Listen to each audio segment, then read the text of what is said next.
We Do Biz. 3 minutes. Un expert. Un conseil. Sur We Do Biz.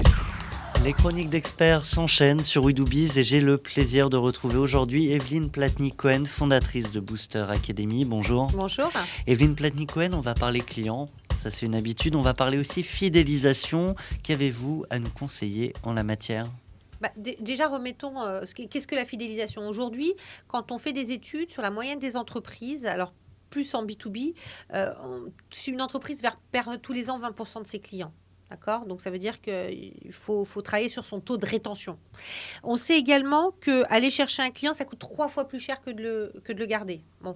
Et on voit bien aussi que d'aller chercher le client, ça demande un effort humain et des hommes dédiés à ça, et c'est toujours compliqué. Et puis, on sait également que 20% de nos clients, c'est 80% à peu près de notre marge, notre chiffre d'affaires, etc. C'est la fameuse loi de Pareto. Donc, quand on sait tout ça, il y a plusieurs choses à faire. La première chose, c'est de repérer quels sont les clients qui sont importants pour vous.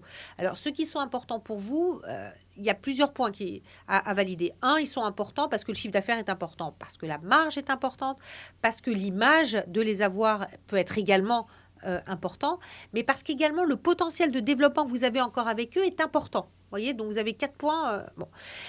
Derrière, vous allez les lister, tous ces clients importants. De les noir sur blanc, vous les avez sous les yeux tout le temps. Alors, quelles sont les erreurs il y en a une qu'on est amené à faire souvent aussi, c'est qu'on va les voir trop souvent. Et puis parfois mal. Je crois qu'à la fois, il y a tous ces clients aussi à aller chercher au quotidien, donc il faut les voir à juste titre. Et un client fidèle, c'est un client à qui on va essayer de ramener des services complémentaires. Alors, qu'est-ce qu'on va faire avec lui ? On va déjà essayer de travailler sur un reporting intelligent. Quand on y va, il faut y aller avec des informations pertinentes, structuré, lui ramener du contenu, peut-être lui ramener même des informations sur son entreprise qu'il n'a pas identifiées. Pas simplement venir lui dire bonjour. Exactement. Pas juste ça, serrer la main, comment ça va et raconter sa vie. Je crois que ça, c'est déjà une première donnée. Il y a une deuxième donnée, on peut imaginer également que ce client fidèle peut avoir de la formation complémentaire. En avance, un peu en avance par rapport aux autres. Ça, qui d'ailleurs peut être facturé. Je ne dis pas que tout ça doit être gratuit, mais c'est également une donnée importante.